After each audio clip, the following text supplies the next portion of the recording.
Bismillahirrahmanirrahim. Assalamualaikum warahmatullahi wabarakatuh. Kembali jumpa bersama saya Uten Sustedi dalam program terbaru ini ya dengan TV Tangsel. Saat ini kita akan coba membicarakan hal-hal yang sedang hangat di dalam dunia perpolitikan kita setelah usai menjalankan Pilpres. Saatnya beberapa hari ke depan ini orang akan sibuk dengan membicarakan pilkada. Nah, kebetulan di tempat ini kehadiran tamu-tamu penting. Ada Pak Julham Firdaus. Ini tokoh yang sangat populer sekali di Tangerang Selatan. Beliau seorang anggota dewan dan juga ketua Partai Demokrat di Kota Tangerang Selatan. Dan ini juga sebelahnya tidak kalah pentingnya seorang anak muda yang sangat fenomenal. Ya, banyak sekali cerita suksesnya. Wartawan senior juga, dan sekarang dia jabatannya cukup penting secara politik, ketua Partai Demokrasi Indonesia Perjuangan PDIP Kota Tangerang Selatan, yang juga baru memenangkan pileg kemarin. Nah, Pak Julham juga baru memenangkan pileg nih, ini pemenang semua nih. Nah, ada di sebelahnya Kang Denny, seorang aktivis yang banyak menulis berbagai peristiwa penting di nasional maupun di lokal, dan dia punya banyak perspektif melihat banyak hal. Nah, di sebelahnya ini juga tidak asing lagi, Kang Kemal Pasha. Ini orang kalau nggak kenal Pak Kemal di Tangsel ini nggak sah itu. Nggak sah. Dialah tokoh pengusaha suhunya lah kalau di Tangsel ya, ketua Kadin pertama, kemudian juga dia konsultan yang mempelopori banyak perusahaan konsultan di Tangsel, juga ahli di bidang persampahan yang tidak pernah berhenti berbicara soal lingkungan di wilayah kita. Tapi juga dia, saya dengar juga pernah sekarang ini menjabat ketua asosiasi atau apa itu tingkat nasional? Apa juga? Indonesian Waste Management. Indonesian Waste Management. Oh, Indonesia Waste Management di tingkat nasional ya. Nah, begitu kira-kira teman-teman, kita coba akan memulai berbicara tentang politik kekinian dan masa depan. Dimulai dari siapa nih kita kira-kira? Senior dulu. Ya, senior betul. Nih Pak Denny lah, konsultan. Situasi politik terakhir kan itu selesai kita nih ya, berbicara soal Pilpres nih. Anggaplah itu kemarin atau mungkin hari ini terakhir demonstrasi di Jakarta, tapi kita anggap sudahlah, kita tutup semua karena permainan sudah berakhir dan kita sekarang harus fokus ke makom masing-masing di pilkada, di pilgub mungkin ini yang sedang lagi ramai. Ya. Terima kasih sempat. Saya pikir saat ini waktunya kita bersama untuk menikmati pesta rakyat. Kan disebutkan pemilu ini adalah pesta rakyat. Memilih harusnya dengan senang, bukan dengan ketakutan. Nah, isu-isu yang sekarang terjadi sebenarnya hanya imbas dari ketidaksenangan orang yang mengalami kekalahan. Nah, kebetulan di sini orang pemenang nih. Ini pemenang. Jadi saya kira di sini tidak perlu kita membuat satu istilah di mana kekalahan adalah sesuatu yang menjijikan atau mentidakkan, tapi kekalahan sebenarnya harus diterima sebagai suatu pelajaran yang paling penting bagi yang kalah. Di mana sebenarnya kekalahan itu terjadi? Harus introspeksi ya. Harus introspeksi. Nah, tapi kan belakangan ini ya, sampai hari kemarin tuh, yang merasa tidak kalah padahal kalah itu kan masih kuat juga, Den. Saya pikir seperti yang pernah disampaikan oleh Mahfud MD, di Indonesia ini sejak pemilu pertama, Pilpres pertama dikatakan bahwa setiap yang kalah selalu mengatakan pemenang sebagai pelaku curang. Jadi sebenarnya fenomena sekarang sudah tidak aneh lagi. Yang melakukan semuanya adalah pihak-pihak yang mengalami kekalahan. Kekalahannya apa ya? Mungkin sangat bergantung banyak hal. Ada yang salah strategi gitu kan. Contoh saya pikir kayak PDIP kekalahannya salah strategi lah. Bagaimanapun salah strategi. Walaupun beliau sekarang menjadi anggota pileg ya sukses kan, artinya sebenarnya PDIP sendiri tahu bagaimana memenangkan. Cuma untuk Pilpres ada kesalahan strategi. Demokrat saat ini kalau tidak salah tingkat nasional nambah kan ya, nambah kursi ya. Tingkat nasional nambah. Nambah. Nah, artinya persentase bahwa nambah. Demokrat yang kalau kemarin gabung dengan Amin mungkin beda cerita nih gabung dengan Hamsyong. Hamsyong. Jadi beruntung dah. Beruntung ke depan sebenarnya pemimpin-pemimpin yang dimunculkan oleh partai-partai sekarang ini harusnya saya merasa bahwa harusnya ada satu pendidikan politik yang harus diajarkan pada sekolah-sekolah partai. Saya pikir saat ini setahu saya setiap partai itu punya sekolah-sekolah. Nah, kembali ke Pak Julham nih, kalau saya sih mau Demokrat sih hampir nggak ada masalah ya, aman-aman aja itu ya. Idem. Untung pindah, Pak. Dengan Hamsyong dia. Iya. Tapi gini, pengalaman Pak Wanto secara seorang politisi ya, secara pribadi belum pernah merasa kalah ya di dalam kompetisi politik di lokal maupun nasional. Pernah ya waktu di pileg itu pileg Partai PD Perjuangan atau pribadi? Pribadi. Kalau pribadi kan saya hampir 3 kali nyalon legislatif. Terkalah tahun Berarti Ya, kalah kalah berapa? terus. Kalah berapa kali tuh? Kalah 3 kali. 3 kali, sekarang menang ya? Menang. Alhamdulillah Dan itu biasa berarti. saja memang. Ya itu kan soal konsistensi Ya. seorang aktivis partai. Ya. Misalnya Pak Julham dengan konsistensinya beliau, kesabaran revolusioner beliau, kemudian ada momentum di mana beliau diberikan kesempatan menjadi Ya. legislatif. Ya. Di periode berikutnya ternyata karena beliau turun ke masyarakat, terpilih kembali dan sebagainya. Itu kan soal konsistensi. Iya, betul. Saya misalnya sejak ditugaskan oleh DPP partai pada tahun 2009, saya nomor urut 2 sudah waktu itu ya. Baru lulus kuliah. Lalu kemudian belum diberikan kesempatan. Dulu DPR RI apa DPR? 2014 2019 nyalon DPR RI. DPR RI ya. Iya. Oke. Nah, lalu kemudian 2019 ditugaskan menjadi ketua DPC, lalu diberikan kesempatan untuk transit dulu di Tangerang Selatan. Oke. Jadi kita tidak boleh nyalon DPR RI dulu kemarin. Oh gitu. Jadi Dan ya sudah. hasilnya lumayan ya, luar biasa ya kemarin. Ya, Dapat berapa lumayan. kursi DPRD apa? Tangerang Selatan kita dapat 7 sebenarnya. Tetap kurang 1. Dulu 8 ya. 8. Dulu Ya 8 tentu menjadi koreksi internal Ya. kami ya di partai politik, karena indikasi keberhasilan mengorganisir dan memimpin partai itu kan salah satu ukurannya kursi kan. Ya. Nah, ketika kursinya tidak sesuai ekspektasi, ya tentu saya akan koreksi ke dalam di mana letak kesalahan sehingga terjadi pengurangan kursi.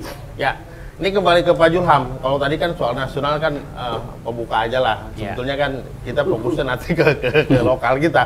Kalau Pak Julham tuh perasaan nggak pernah kalah ya? Dalam Pernah. juga. Pernah juga berapa kali kalah? 2 kali saya kalah. Oh, kan?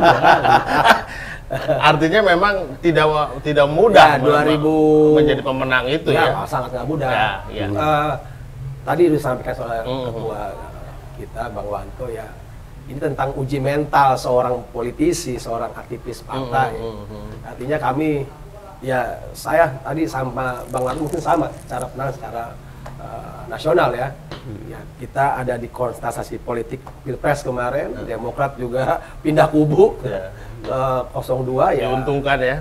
Ya semua juga ada poin-poinnya lah ya, ya. ada plus minusnya lah. Berani Artinya, aja Pak ngomongnya. Berani aja. Plus Pak. minus Nggak sudah apa-apa. tadi. iya, biasa kita keluar aja. Iya karena memang kita sama-sama partai pernah berkuasa lah. Kita tahu mana yang kurangnya, mana yang tidaknya. Kita juga tahu tata mainnya kan seperti apa. Tapi ya kita harus hormati lah. Ada koridor hukum, aturan yang harus dilakukan ya. Kita dengan kesempatan. Iya. Jadi jangan sampai demokrasi kita juga ditekan oleh kekuasaan yang brutal ya. Artinya kita harus perfect aja.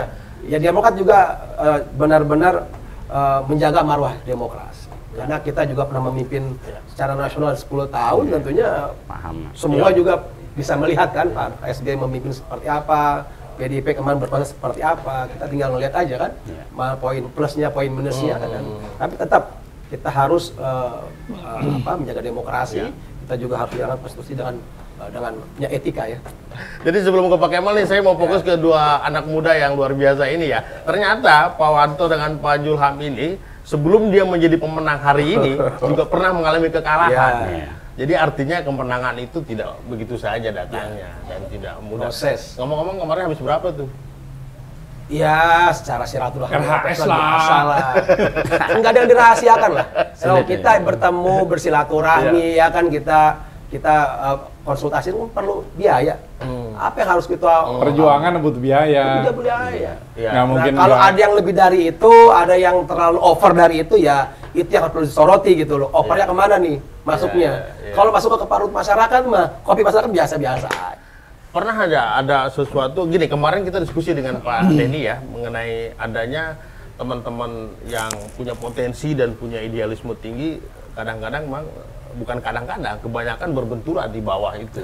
Ada transaksionalisme, kemudian ada saling sikut di bawah itu. Itu juga sangat terjadi banyak di Tangsel katanya. Iya, macam-macam lah ya, macam-macam ya. Kalau saya boleh mungkin nanti disambung dengan yang lain.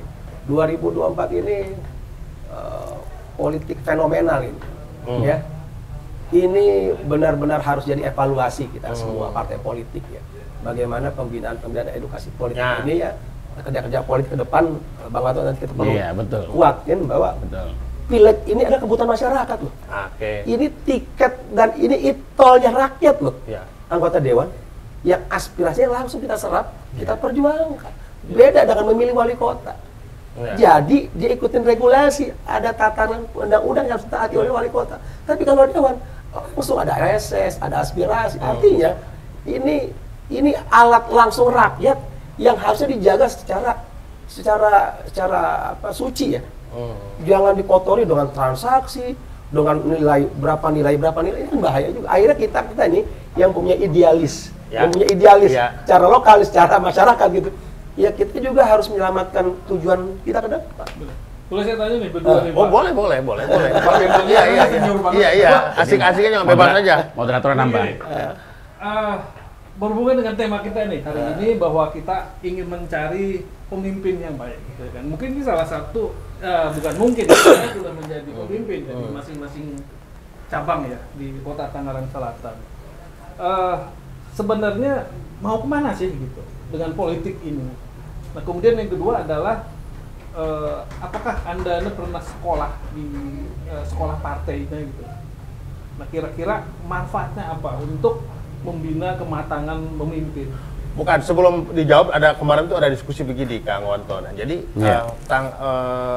partai politik itu kan sebetulnya kan sebuah institusi yang harusnya menjadi sumber kepemimpinan bangsa, gitu. Karena itu edukasi menjadi penting di sana, soal akhlak, kemudian budi pekerti, materi ideologi, hal-hal yang sifatnya etis juga harus dikembangkan sehingga masyarakat bisa menjadi mencontohnya gitu. Nah, pertanyaan Kang Denny itu maksudnya mungkin pendidikan seperti itu di partai ada nggak sebagai institusi lembaga? Ada. Jadi kalau kami sedikit ya. Jadi gini, saya sebenarnya kalau saya nggak menjadi pelaku di kepartaian untuk memperoleh kursi kekuasaan dan lainnya, saya melihat ada satu fenomena yang berbeda gitu ya, antara pilpres, pileg dengan DPD, Pak. Perspektif dari anda berdua ini yang merupakan pelaku di dalam itu bagaimana?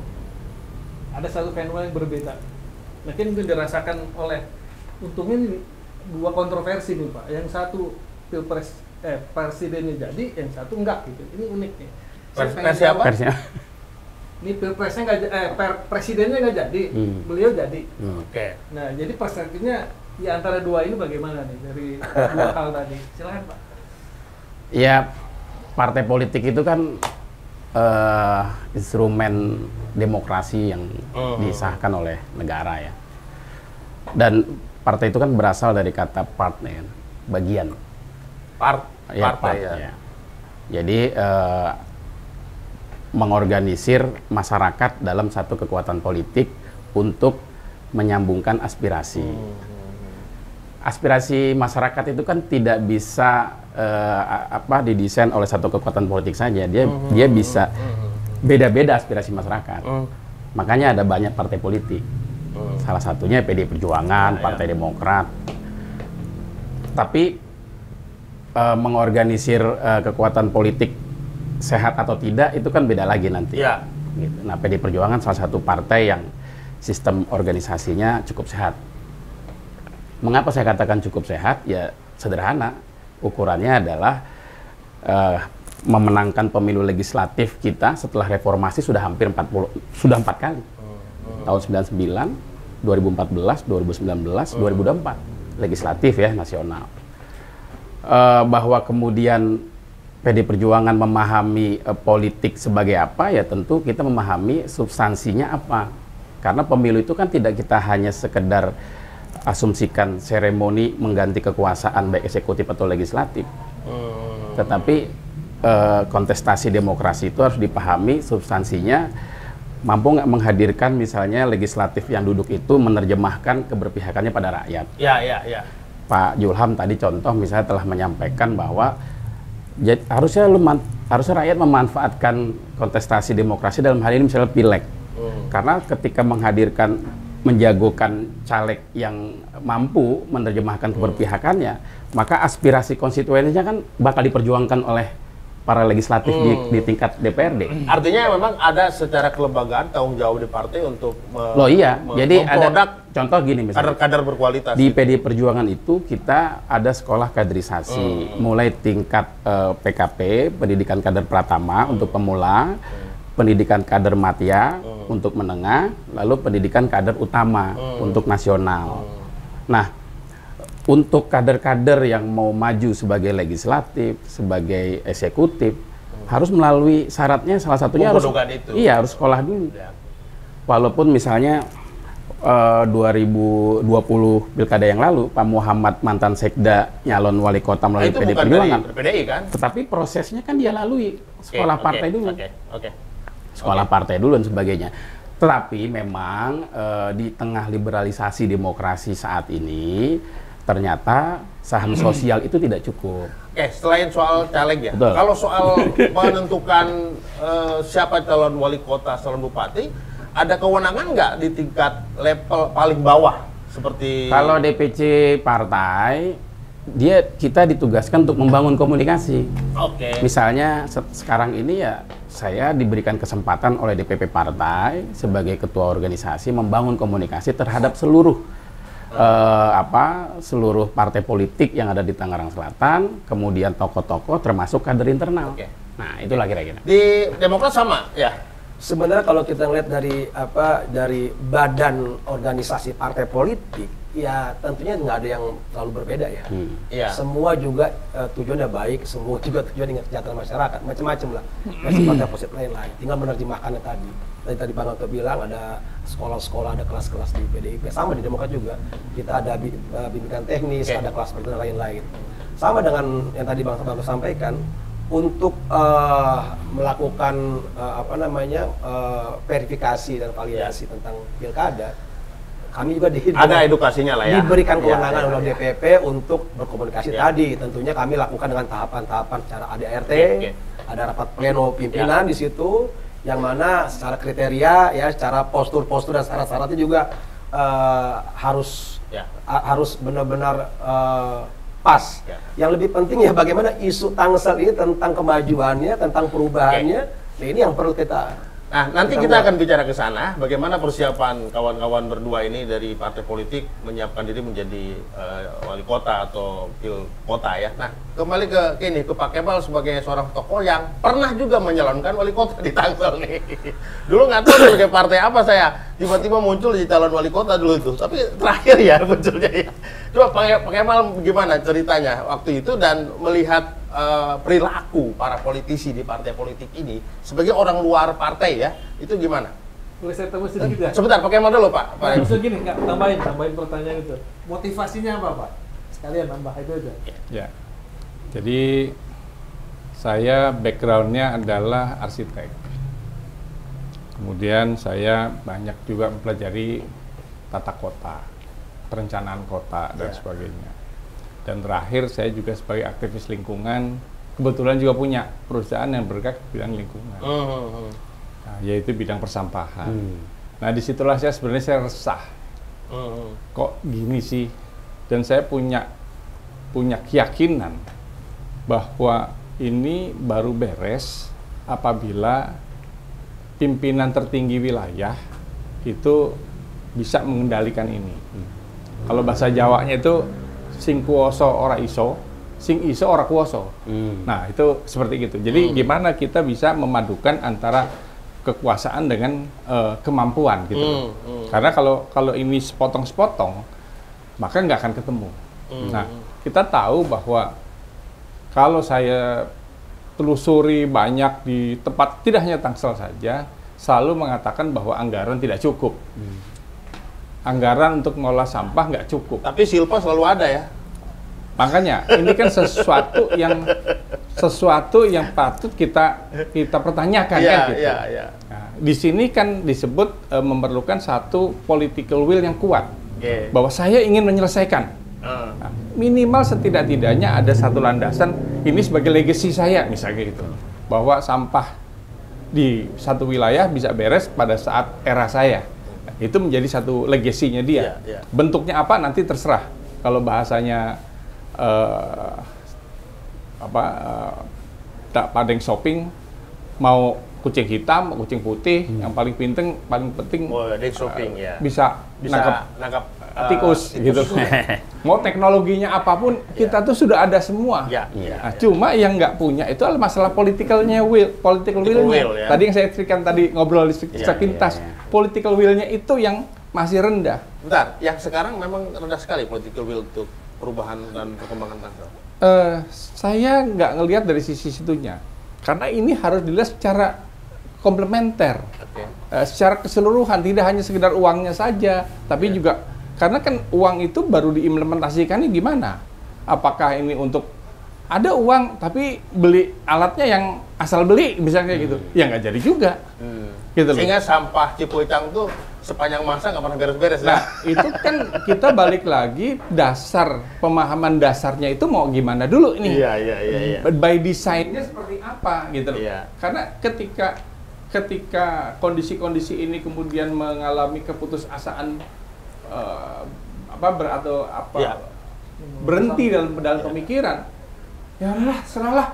Kan repot juga gitu. Itu saya dari sisi idealisme Pak Kemal ya sebagai pribadi. Maksud saya Pak Kemal sebagai seorang pengusaha yang juga pernah ikut di pilkota, melihat sikap partai-partai politik itu seperti apa?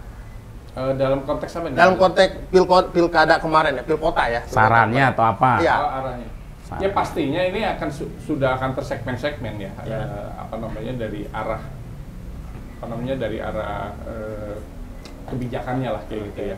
Nah, masing-masing sangat dinamis sekali. Kan suka ada keluhan nih dari para calon-calon wali kota, mahal lah maharnya, kira-kira gitu lah. Ya itu salah satunya. Nah, tapi kan nggak bisa secara eksplisit bahwa itu benar ada atau tidak dan sebagainya. Itu antara ada dan tiada kan.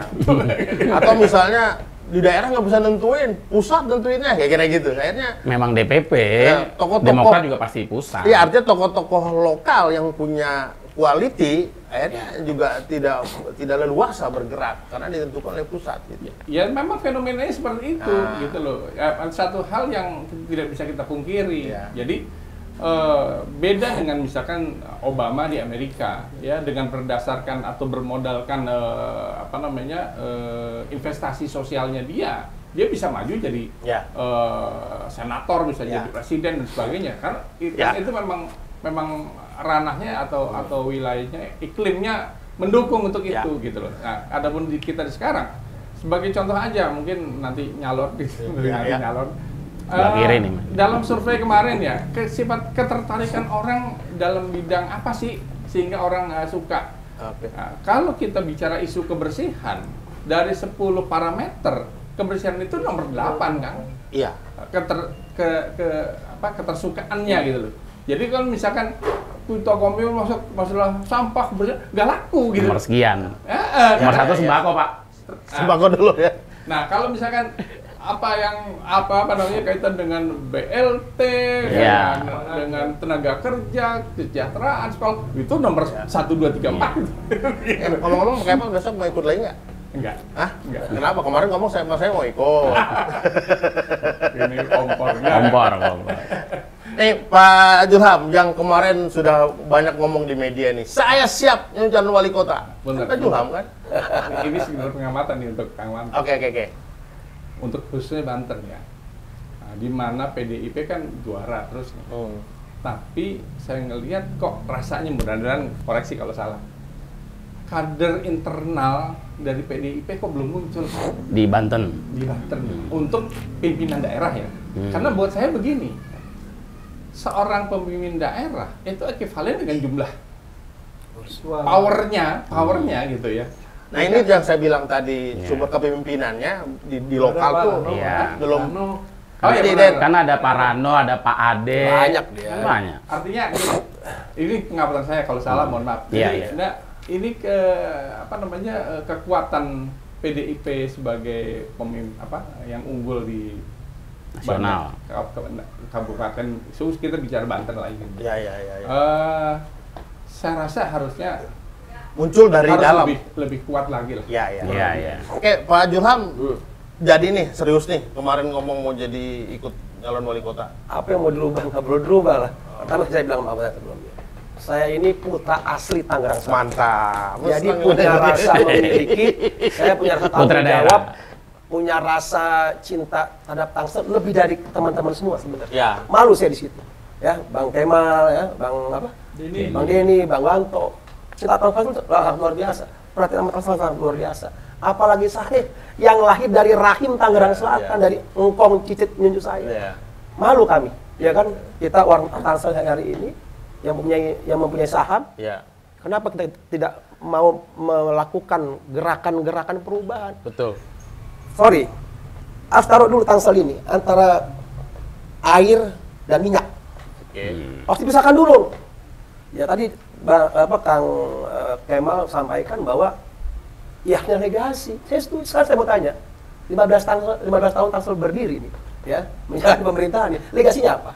Isu besar kemacetan, sampah, banjir, tingkat ekstrim, stunting. Banjir malah nambah ya. Apa dari semua itu sampai 0%? Kayaknya udah siap banget ya. Nggak, artinya, oke, kita harus fair. Clear and clean, kita harus fair. Gua seneng nih udah siap Tangsel banget ya. perlu Siap, ya. sosok Udah siap yang bahan, punya ya. kemampuan cinta terhadap Tangsel itu lebih. Iya. Itu pertama. Betul, Bang? Lo kelihatan motivasinya. Ya, kelihatan. Udah. Kelihatan. Bang Wanto kalau cinta sama istri, Bang Kemal kan kalau lebih, pasti ada hadiah-hadiah khusus tuh. Reward Bener lah ya kan? buat. Ada reward lah. Oh, iya. Jangan setengah-setengah cintanya. Ini bahaya. Jangan cinta keluarga sama cinta Tangsel. Harus beda ini. Harus penuh cintanya kepada Tangerang Selatan. Karena sebagai pemimpin itu, ya kan, makomnya adalah masyarakat. Kita nih. Untuk jalan Jadi masyarakat. jangan impor terus ya. Enggak, saya nggak. Ayo kita pakai bahasa yang halus lah. Bahasa-bahasa yang mendidik dah, ya kan, jangan terlalu. Saya nyampein itu. Itu pertama. Yang Yang kedua, itu biasa itu. saya kemudian sampaikan. Iya, saya nggak bakal cabut statement saya. Oke. Kenapa? Saya bilang, saya punya rasa tanggung jawab yang lebih hari ini. Iya. Ya, karena saya di legislatif hari ini banyak melihat, ya kan, plotting yang tidak masuk akal itu ya harus saya hari ini terus ikhtiarkan. Nanti ada Bang Wanto di dalam, ayo kita sama-sama. Maksud Yang- boleh perjelas plotting apa nih, Pak? Ya, kan begini loh, plotting anggaran itu bang, ada keterpihakan anggaran dong harus dong, kalau mau menyelesaikan masalah, betul nggak?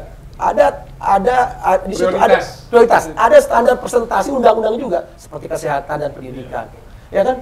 Apa sih alasannya dikurangi atau distandari atau tidak dilebihkan? Kan harus dipertanyakan, betul nggak? Kenapa setiap tahun Tangsel pendidikan ribut saja tentang PPDB, tentang pendidikan lain-lain? Loh tadi bang, ya kan? Tentang kepemimpinan yang kuat. Apa yang pernah dilakukan menghadapi Oh, dia Kami banyak, selalu ya. berikhtiar. Dia turun Kami lapangan, melakukan ya. selalu. Oh, dia paling kenceng teriaknya. Tapi legislatif itu kan saya ingat ya, DPRD tingkat 2 itu bukan DPR RI yang mempunyai kewenangan anggaran. Betul nggak? Iya. Kita ini Badan Perencanaan Pembangunan Daerah melekat di Undang-Undang 23 kepada wali kota untuk menyetujui bersama. Artinya ada sistem tugas yang hari ini saya tonjolkan, itu pengawasan. Kalau sistem penganggaran dan sistemnya adalah Perda, kita adalah Badan Perencanaan Daerah, Pak. Ya kan? Semua standar anggaran itu udah jelas ya. Tapi pengawasan kita lemah. Nah, jangan sampai senjata paling ampuh ini dilemahkan juga dengan Boleh tahu begini, kita kan di luar nih ya, kita nggak tahu di dalam tuh bagaimana ya di DPR. Biar tahu kita ya.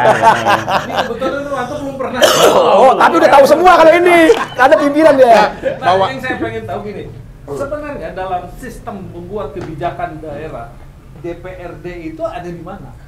Sampai ada pernyataan plotting yang tidak sesuai Legislator dengan skala prioritas. Iya, tes Bang. Jangan ada floating-floatingan yang tidak mengedepankan yang urgensi. Kan jelas tuh. Kita kan di sini ada stunting itu urgensi terus.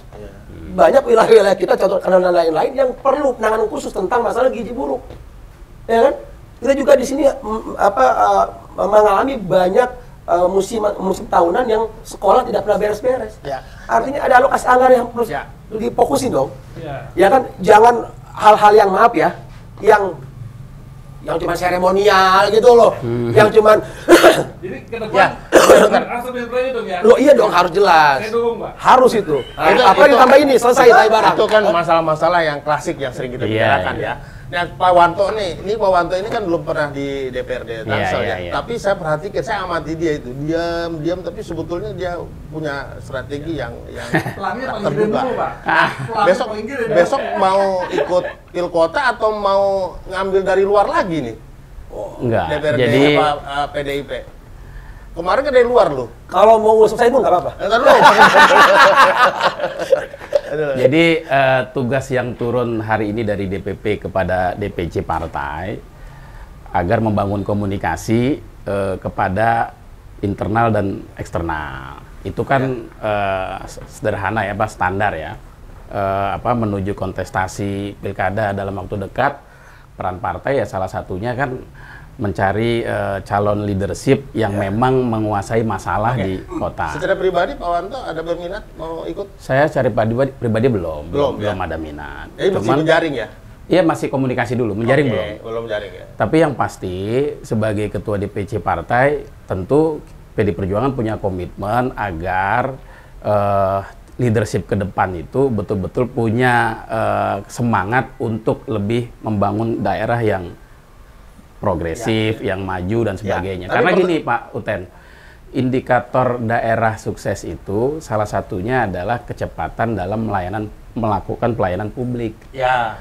Kalau misalnya pelayanannya masih macet, ya baik dari aspek pendidikan, kesehatan, termasuk kebersihan tadi dan sebagainya, kalau masih ada tata kelola yang lambat di sini, ya sebenarnya itu satu kegagalan leadership. Makanya PR-nya tadi keluar dari Pak Kemal, ini soal political will. Ya. Nah, untuk melihat keberhasilan atau potret prestasi dari pemimpin yang sekarang, kan kita sederhana, kita tarik ke program yang pernah dia tawarkan. Misalnya program yang pernah ditawarkan kontestan pemenang di Tangerang Selatan waktu itu salah satunya infrastruktur terkoneksi.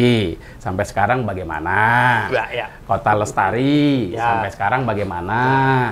SDM unggul, sampai sekarang bagaimana? Ini kan salah satu program yang pernah disampaikan pada kontestasi pilkada. Ya. Nah, potret prestasinya harus dikonsumsi oleh publik, Pak, untuk menggambarkan kepemimpinan berikutnya. Tetapi memang sayangnya di kita, di tengah liberalisasi demokrasi, kaya gagasan itu tidak menjadi prioritas. Nah, itu dia. Tetapi Itu dia. harus memiliki kapital finansial. Ya. Ya kan begitu, harus memiliki tas tadi lah, Isi tas, Integritas, kapasitas, isi tas. Saya bertanya nih ke Ya, belah ini ada gitu. dua partai yang saya pikir tadi sudah dinyatakan bagaimana kondisi calon-calon pemimpin dari masing-masing partai. Kan sebenarnya ada independen sama partai nih ya. Nah, ini dari Enggak, partai aja independen, nggak usah Ya. belah. Sebenarnya mekanismenya apakah sama nih dua partainya, apa berbeda? Apakah ditentukan langsung dari pusat? Apakah ada mekanisme dari daerah? Ada dong. Jadi mekanisme di wilayah seperti DPC partai, saya rasa tidak hanya PD Perjuangan, pasti Demokrat juga demikian.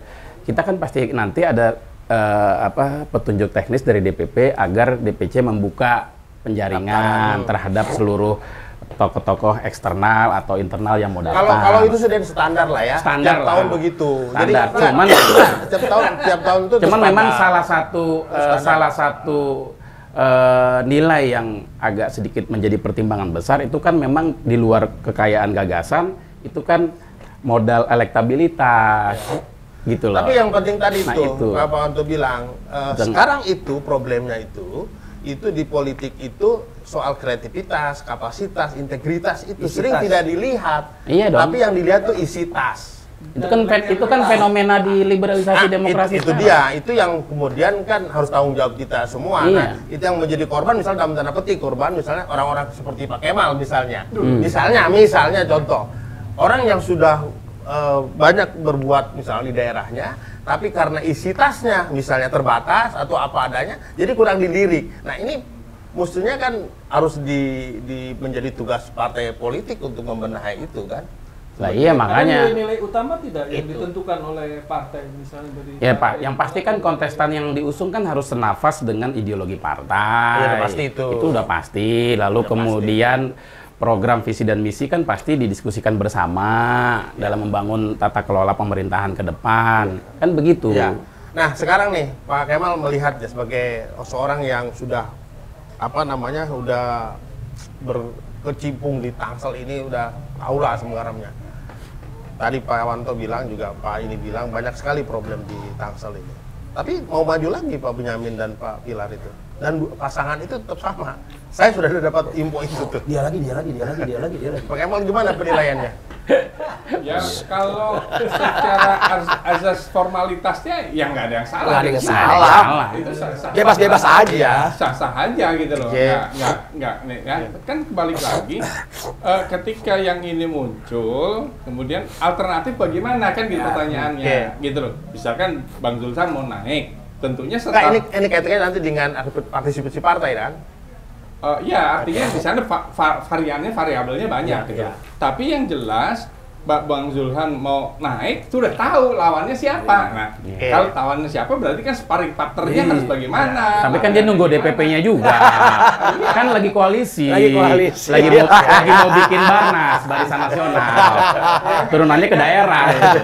Nggak tahu lah, kan kadang-kadang dinamika bisa. Ya. Politik kan dinamis. Dari tadi kriteria-kriteria tersebut, tentunya kan Bang Zulsan sudah tahu nih, lawan saya sih ini, udah. Itu udah satu hal yang udah fix tuh. Itu udah konstanta yang tidak berubah kan begitu. Karena itu seperti hanya topi dengan kepala, gitu loh. Kalau saya pakai topi, nggak cukup. Palanya dikecilin atau topinya digedein, kan gitu. Nah, sekarang variabelnya ada di Bang Zulham sendiri. Apakah maju ataukah tidak? Kalau maju bagaimana caranya? Kalau dia maju, tapi kan nggak mundur katanya. Dia udah istiqomah. Dengan sama incumbent. Incumbent. Nanti kan untuk itu kan nggak sendiri, tentu ada pasangan. Pasangan itu nanti siapa yang kira-kira bisa mendobrak lah ibaratnya kayak gitu. Itu banyak variabelnya. Enggak, dari sisi incumbent yang sekarang, posisi katakanlah Pak Benyamin dan Pilar sebagai wali kota ini. Apa koreksinya dari Pak Kemal sehingga perlu ada saingan untuk ada kompetisi yang bagus lah di situ. Memang dalam perjalanan kepemimpinan pasangan ini kita kan menemui satu kondisi yang cukup istimewa kemarin, yaitu masalah COVID. Itu kan juga satu hal yang tidak bisa kita abaikan dalam yang menjadi hambatan dalam pembangunan dan sebagainya itu bisa menjadi seperti itu gitu.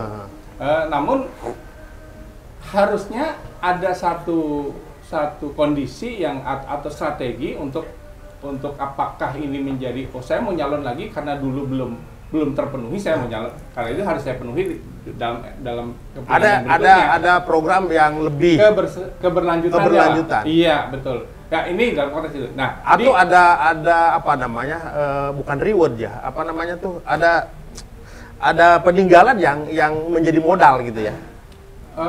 Sebenarnya kalau bicara peninggalan kan tergantung bagaimana melihatnya gitu. Kalau Pak Benyamin kan bahkan sebenarnya peninggalannya bukan yang kemarin saja, 2 periode sebelumnya. Menurut Pak Kemal dalam periode pertama ini Benyamin Pilar apa modal peninggalannya? Hambatannya satu kemarin adanya COVID, satu itu. Kemudian yang kedua waktunya pendek. Ini lebih pendek daripada yang biasanya. 3,5 tahun ya. Sehingga terjadi satu kondisi konsolidasi pembangunan dan sebagainya masih bisa jadi terbatas. Itu hambatannya. Namun saya sejak pemilihan setelah Pak Wali menang pada saat itu, saya kan sempat ngobrol sama beliau. Saya mengingatkan ada 3 hal. Satu itu masih COVID. Satu, Pak harus menanggulangi COVID. Pasti karena itu juga program nasional. Yang kedua masalah banjir.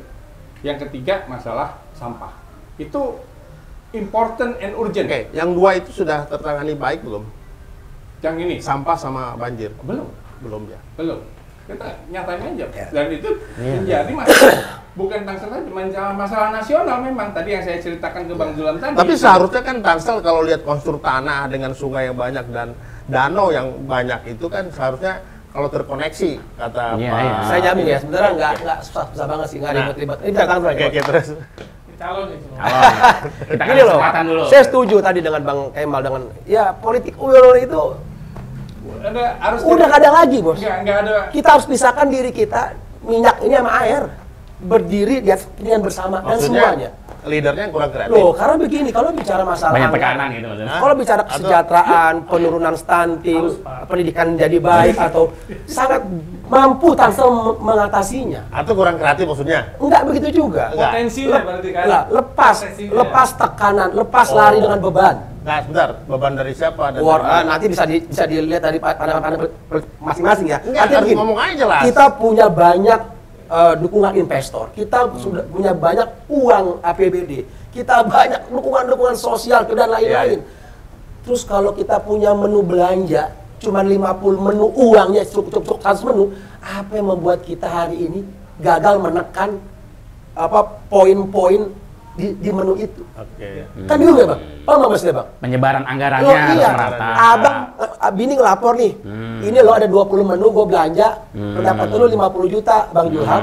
Gue cuma 20 juta. Kenapa masih ada yang anak kita yang lapar? Kenapa anak kita masih putus sekolah? Padahal anggaran kita lebih dari itu sebenarnya. Nah, ini kan, itu kenapa? Karena tekanan nah kita tadi. perlu pertanyakan itu, ya kan? Jangan menari gitu, ya kan? Jangan menari di urusan kekuasaan. Maksudnya Jangan aturan dikelola oleh kekuasaan. kan Harus- memang dia penguasa. Ntar dulu, ya kan? Kalau aturan dikelola oleh kekuasaan, ya kan? Kekuasaan. Oknum kali. Ya itu nanti. Saya bicara enggak. Iya. Gini loh, Bos, kekuasaan itu bersifat brutal, saya fair aja. Ya kan, semau gua, apa kata gua, mau gua itu kekuasaan tuh. Maksudnya ada yang terlihat dan Kalau yang udah ada terlihat. regulasinya seperti ini, prioritasnya Ada siang, ada seperti malam, ini, jangan-jangan. kita punya ini, Bos. Dalam Dia belum jelas nih ngomongnya belum berani. jadi gini, Bang Uten. Masih ada ewo pakai ewo gitu. Nggak usah lah kita hari ini kita bicara tentang poin A, klaster B. Kita bicara tentang RPJMD. RPJMD itu adalah buku putihnya 5 tahun wali kota yang ditulis untuk diselesaikan, untuk dituntaskan, ya kan? Yang harus berdampak dan dirasakan oleh rakyat. 5 tahun RPJMD itu. Apa kita keluar? Itu aja kita kejar. Iya, Itu apa? makanya itu maksudnya nih kejar. Iya kan? Nah, kenapa hari ini sampai 3 tahun ini nggak berkurang tuh? Ya kenapa? Pertanyaan saya Ya. kenapa? Ya saya bilang tadi kan, tadi sudah saya sampaikan. Penganggarannya. Ya, kan? Ya, plotting yang harus keterpihakan harus jelas dong. Karena ada tekanan. Gini kan. Intinya udah ada plotting khusus. Plotting Saya khusus. kasih contoh aja. Adanya penganggaran yang tidak perlu. Ya. Contoh, saya tinggal di BSD. Jalanan bagus-bagus. Bagus nih, paling cuma itu doang. Tapi kan pengembang itu. Ya, jalanan BSD itu Swasta bagus itu. banget. Swasta itu. Dibongkar, dicor. Oh. Iya, itu yang saya lihat. Satu kemubaziran Iya. gitu. Yang kedua, Bongkarnya sama pemerintah daerah. pemerintah gitu loh. Terus ada satu lagi Pak Kemal. Yang dulu kedua, gini. sorry, sebentar. Misalkan ada hal-hal yang tidak terlampau penting lah. Sebutlah jembatan-jembatan yang ada di BSD. Jembatan BSD itu sudah bagus jembatannya. Dibongkar. Bukan dibongkar, yang tadinya pakai besi diganti pakai tembok. Nah, itu kan satu hal yang salah. Kenapa kok besi itu ada maksudnya? Yaitu apa? Untuk mengontrol, ngelihat. Begitu ini tembok, ini air di situ nggak kelihatan. Apakah dia naik? Apakah ada sampah? Ada apa? Ada satu lagi Pak Kemal nih. Kadang-kadang ini udah lama kejadian ya. Bangun jalan di kita ini tidak integrated dengan drainase. Sehingga jalan itu nggak tahan lama. Karena jalur airnya tidak dibangun. Itu sih nanti ceritanya lebih panjang lagi. Makanya Ya pokoknya gini lah, Kabupaten. Antara kitab dan perilakunya berbeda. Gitu. Jadi di RPJM-nya bagus-bagus. Ya kan itu kesepakatan bersama untuk menuntaskan visi misi dan janji wali kota. Iya. Ya kan dikuatkan dengan peran legislatif secara aspirasi lain-lain dah untuk menguatkan sistem dari pembangunan lain-lain. Ya kan? Boleh kali kita lihat tadi. Salah satu tadi udah dikasih contoh tuh. Tapi Pak Julham harus jelaskan dulu. Tadi tekanan-tekanan itu siapa itu harus benar. Loh kan begini. Tadi disampaikan, Tangsel ini harus menempatkan orang sesuai dengan porsinya. Jangan menjadikan Tangsel ini kekuasaan yang bersifat transaksional untuk menempatkan posisi-posisi strategis yang mampu ya kan dikelola oleh orang yang tepat, ada orang yang tidak tepat. Ini kan hambatan sebenarnya, Bos. Jangan sampai montir motor disuruh buat menu nasi goreng. Nah, oke. Jadi hambatan kepemimpinan inilah kemampuan akhirnya menjadi anggaran tadi sia-sia. Anggaran jadi juga kurang lepas ya. Ada tekanan-tekanannya juga yang bersifat ABS, lain-lain lagi. Ini harus terbuka dong. Ya. Kalau kita mau mengedukasi masyarakat Tangerang Selatan, kita harus apa adanya. Dengan kata lain, wali kota sekarang kurang lepas. Iya, kembali lagi penilaian pada masyarakat. Bukan, menurut pandangan Pak Julham ya, kurang lepas. Ini kan orang dewan dekat. Iya, ini salah satu aspirasi saya. Inilah pandangan saya. Ya saya sampaikan. Dia mau ngeritik tapi nggak mau tegas. Enggak, itu udah clear. Oke. Clear. Menurut Pak Wanto ya, juga seorang politisi yang kemarin juga ikut berlawanan dengan yang penguasa yang sekarang ya. Tapi saya perlawanan kemarin saya melihatnya ragu-ragu itu. Jadi tanggung kayak melawan kayak enggak. Pak Wanto penilaian terhadap Pak Benyamin dan Pak Pilar berkuasa di Tangsel. Iya kan tadi sudah disampaikan Pak Julham di RPJ. Dan versi Pak Wanto pribadi. Kalau saya sederhananya menarik ke beberapa hal prioritas program yang pernah dia tawarkan di publik waktu kampanye. Salah satunya kan infrastruktur. Makanya saya koreksi kalau salah. Untuk anggaran infrastruktur kan agak lebih banyak ya di Tangerang Selatan ketimbang yang lain. Nah itu kita tarik bagaimana progres infrastruktur yang sudah dibangun di Tangerang Selatan. Sedangkan tadi Pak Kemal sudah mengupas juga temuan-temuan yang tidak penting tetapi tetap dikerjakan. Di Musrenbang kan juga sudah digelontorkan cukup banyak ya anggaran untuk infrastruktur. Tetapi kita juga banyak menemukan di beberapa lingkungan RW, RT atau kelurahan juga jalan-jalan yang rusak, fasum loh itu. Nah kan kira-kira begitu. Belum lagi temuan-temuan soal banjir. Ya sebenarnya bisa diantisipasi sejak dini, tidak harus menjadi seremoni tahunan banjir itu kan begitu. Jadi problemnya masih basic ya problemnya ya? Iya, belum lagi. Ya ini kan kita dalam kesempatan ini kan saya melakukan koreksi yang konstruktif ya. Iya. Sebagai anak bangsa, beliau kan ketika ingin berkontestasi ya tentu salah satunya adalah rekam jejak itu harus menjadi evaluasi. Betul. Jadi modal. Harus menjadi modal beliau untuk menjadi koreksi ketika maju. Jadi dengan kata lain masih sangat basic ya problem. Ya basic, misalnya contoh sederhana Kota Lestari kan sering diwacanakan waktu itu. Tapi gerakannya? Tapi kan kita lihat beda kalau BSD ya. Kita kan lebih banyak memahami 3 kecamatan itu Pemkot hanya ngurus di wilayah itu gitu. Apalagi kalau kita mengacu Ciputat Timur, ikon Tangsel Smart City itu. Iya, kita kan nggak lihat Kota Lestari misalnya begini. Sangat jauh. Kota Lestari itu kan sederhana misalnya memperbanyak resapan ya, kayak Surabaya, penghijauan dan sebagainya kan kita nggak lihat itu. Ya, gini Pak Kemal, saya melihat Tangsel ini tidak istiqomah ya dalam hal menentukan brand sebuah kota.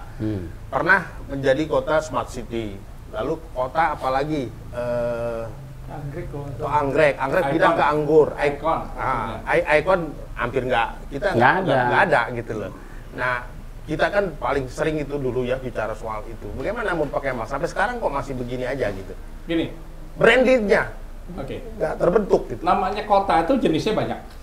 Ya dibangun dari apa dulu, asal usulnya dulu. Nah, di antara asal-usul itu sebut aja lah, namanya kota pertambangan. Misalkan Freeport itu kan kota pertambangan. Ada Timika kota pertambangan karena adanya Freeport. Nah, di sana leading sektornya adalah tambang. Gitu loh. Depok secara tidak sengaja menjadi kota pendidikan. Leading sektornya adalah kampus UI. Sehingga menarik semua hal-hal yang berkaitan dengan pendidikan. Nah, kita coba saja nanti ke depan barangkali sedikit mendefinisikan kita tuh mau jadi kota apa sih? Menurut Pak Kemal, pantasnya jadi kota apa? Kota pengembang. Enggak, kalau ini kan kota pemukiman ya saat ini. Kalau pemukiman kan sudah standar umum lah itu.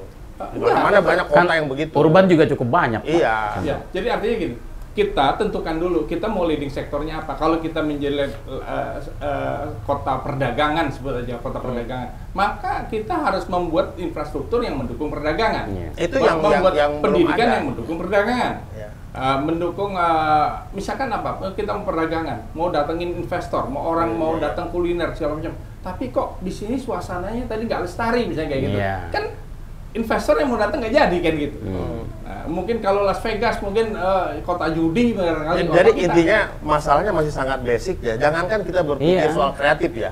Soal menentukan leading sektor saja sekian tahun ini kita belum bisa gitu ya. Belum dilakukan. Apalagi kalau kita bicara menjadi kota kreatif, misalnya bangun jembatan. Kalau secara konvensional kan untuk nyebrang. Tapi kalau kita sudah mendefinisikan kota ini kota kreatif, bagaimana jembatan itu menjadi ikon misalnya? Iya, makanya Kira-kira gitu. jadi sebenarnya ini terjadi krisis inovasi di Oke, leadership. itu yang saya maksud nih. Contoh misalnya begini, ya contoh Banyuwangi, Ya, zaman dulu dikenal sebagai daerah yang ya kita kenal ininya lah ya, negatifnya lah ya, Santet dari timur. ya gitulah Banyuwangi. Sekarang ya. luar biasa. Tetapi begitu dipegang oleh Pak Azwar Anas, Ya. ya karena beliau inovator, Ya. terus strong leadership, akhirnya di kepemimpinan beliau Banyuwangi berubah besar tuh. oke. Misalnya Boleh disimpulkan mau mengganti calon yang sekarang? Enggak terus Enggak, ini Ya, ini contoh, saya contoh. gini, kalau kita tidak bisa inovasi, Bung, Ya. minimal kita replikasi Ya. dari Contoh ide-ide aja. besar daerah, gitu loh. ATM. Iya, ATM aja, ATM. kan gitu. Copy paste nggak ada masalah kalau memang itu positif. Kalau bagus nggak ada masalah. Iya. Nah, maksudnya di Tangerang Selatan memang kita terjadi krisis inovasi di kepemimpinan. Ya, saya harus Oke, katakan. oke. Tapi kan ini menjadi evaluasi buat kepemimpinan saat ini. Oke, Kalau ini Pak Wanto, itu kan memang sudah kita rasakan, sudah lama kita ketahui sejak zaman sebelum Pak Benyamin juga Iya. krisis inovasi itu sudah terjadi Iya. karena terlalu politis itu. Nah, tapi persoalannya nih yang menjadi menarik dikaji itu selalu menjadi pemenang yang begitu. lah itu dia makanya di tengah Itu problemnya liberal di mana? demokrasi sekarang ya Betul. kayak gagasan nggak penting. Ya, iya. Jadi sebenarnya untuk yang sudah mendedikasikan merencanakan menjadi calon, sebenarnya lawannya sudah ketahuan. Ininya rivalnya gitu ya. Versus Ya. siapa? Nah, karena itu dari sekarang strateginya harus dipersiapkan kan gitu. Ya, Kurang lebih kayak gitu. Kekurangannya sudah ketahuan, Ya. koreksinya sudah ada. Nah, gini, nggak perlu menjatuhkan orang lain kan kita sering Oke. punya peribahasa jangan menjatuhkan orang lain kalau kita mau tinggi pun nggak perlu. Kenapa? Kita tinggikan aja diri kita. Oke. Orang lain akan di bawah kan begitu. Nggak perlu lah menjelekkan. Nggak, tapi kan ini kan politik, bukan soal morality ya. Ini kan soal politik. Nggak, sebenarnya Berarti soal masukan sih, bukan soal menjelekkan. Iya, saya setuju. Artinya hari ini kita harus juga harus cermat ya, Oke. melihat kritik ya, Kritik dan ini kan beda. kritik dan inovatif. Ya. Ya kan ini kan mengkritik dan mempunyai inovatif, mempunyai visi. Artinya kita melihat di sini kan dalam hal fungsi dan kemampuan saya yang tadi saya sampaikan tuh. Kita punya PJMD, kita punya kemitraan dan lain-lain lah. Dan kita bangun selama ini dengan penuh semangat dan penuh kemampuan tinggi, semangat tinggi. Tapi kok tersendat di sini, terhambat di sini dan di sini. Artinya kan kita perlu semua integrasi dan koneksi ini bukan hanya wacana. Ya, berarti di sini harus banyak peran lah sebenarnya. termasuk juga kesadaran masyarakat. Oh iyalah, kan hari ini Kang Kemal dan semua paham lah. Kenapa sih sendatannya apa sih? Gini, Gitu. kita ini Tangsel ini punya modal yang sangat luar biasa Pak Wanto ya, Pak Julham. Dari sisi kreatif tadi, dari sisi inovasi tadi. Kalau kita lihat ke BSD, ke Alam Sutra, ke Papua gimana itu, teman-teman kreatif yang ada yang bermain di Jakarta itu tinggalnya di Tangsel. Para sineas, para seniman, para pelukis, semuanya ada di Tangsel. Dan kelasnya kelas nasional, bahkan internasional. Banyak. Tapi kenapa misalnya inovasi itu tidak virusnya itu tidak Ya masuk minimal ke dalam- kolaborasi dengan mereka lah Nah, pemerintah. harusnya. Ini Dengan saya tulis di sini. Oke. Saya Coba, tulis di sini. coba. Ya mungkin pesan ya atau barangkali ini sih sebenarnya buat siapa saja bisa. Iya. Mungkin Bang Julham bisa ngelihat juga. Oke. Jadi di antaranya mungkin saya nggak hafal juga, Bang Zal. Punten nanti saya kirim lah ininya tulisannya. Nih saya pikir di tempat ini yang sudah terlihat mau mencalonkan, walaupun belum tentu ya, mau mencalonkan Bang Zulham. Ya. Saya pikir Tangsel ini benar kata Pak Uten sudah memiliki modal. Contoh-contoh perumahan besar yang mendesain sendiri dengan begitu kreatif dan dinikmati dan justru dipuji oleh teman-teman dari luar daerah. Nah, energi ini sebenarnya bisa dengan mudah diadop oleh pemerintah daerah. Iya, itu tadi, dengan ide-ide ini. Sebenarnya 1, 2, 3 langkah Tangerang bisa mencapai cita-cita yang Jadi seperti Pak tadi saya Johan bilang, alatnya itu political will, strong will, ya. clear will. Pemimpin yang clear, pemimpin yang jujur, pemimpin yang berani, pemimpin yang artinya itu aja dulu. Oke. Ya sekarang kita mau menciptakan ini semua, ini bagus banget ini. Ini sebenarnya selesai nih.